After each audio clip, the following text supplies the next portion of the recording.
চলো বন্ধুরা আজকে বানিয়ে ফেলি ভেটকি পাতুরি। তো দেখে না আমি কিভাবে রেসিপিটা বানাচ্ছি। তো এখানে আমি 500 গ্রাম ভেটকি মাছ নিয়েছি, ভালো করে ধুয়ে এটাকে নুন হলুদ মাখিয়ে রেখে দিয়েছিলাম। আর এখানে কলা পাতা নিয়েছি, কলা পাতা নিয়ে আমি চাটুতে হালকা করে একটু সেঁকে নেবো। কলা পাতাগুলো ধুয়ে ভালো করে পরিষ্কার করে নিয়েছি।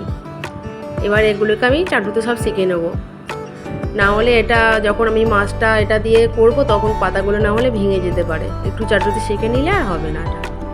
আর এখানে মশলার মধ্যে নিয়েছি সাদা সর্ষে, কালো সর্ষে, পোস্ত আর কাঁচা লঙ্কা। এগুলো আমি পেস্ট করে নেব শিলে।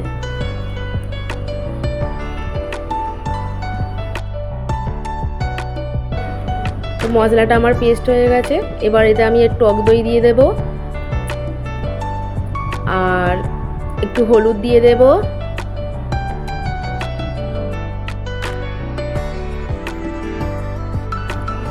আর পরিমাণ মতো লবণ দিয়ে দেব, আর এখানে একটু সরষের তেল দিয়ে দেব। তারপর এটাকে ভালো করে মিক্স করে নেব। তারপর এই মশলাটা আমি ম্যারিনেট করে দেবো মাছগুলোর সাথে।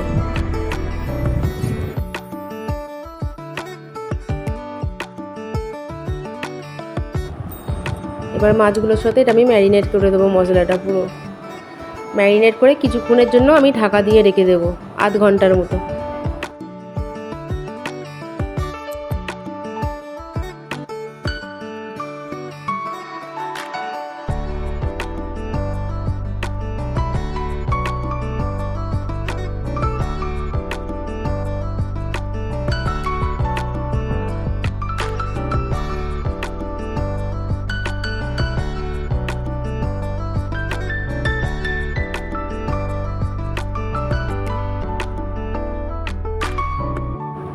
তো দেখে নাও আমার মাছগুলো ম্যারিনেট করা আধ ঘন্টা হয়ে গেছে। এবার এগুলোকে আমি কলা পাতার মধ্যে ভালো করে সাজিয়ে নেব। কলা পাতার মধ্যে দিয়ে এটাকে ভালো করে আমি সাজিয়ে নেবার, উপরে একটা করে কাঁচা লঙ্কা দিয়ে দেব। তো এভাবে আমি মাছগুলোকে একে একে সব রেডি করে নেব।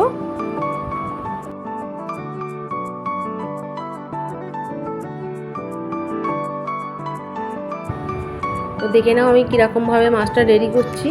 তোমরা চাইলে মাঝখানে এটা সুতো দিয়ে হালকা করে একটু বেঁধে দিতে পারো, আমি আর ওটা করলাম না,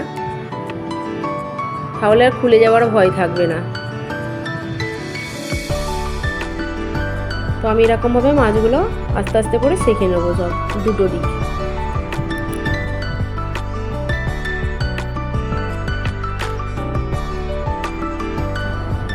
তো আমি এরকমভাবে মাছগুলো সব সেঁকে নেব ঢাকা দিয়ে। তো হয়ে গেছে আমার, দেখে নাও। এতে পুরো মাছটা পুরো নরম হয়ে সিদ্ধ হয়ে যাবে একদম। আর গ্যাসটা লো ফ্লেমে রাখতে হবে,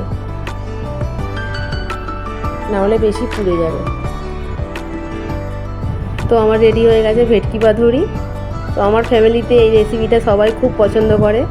তোমরা চাইলে তোমরাও করতে পারো, খুব সুস্বাদু একটা খাবার।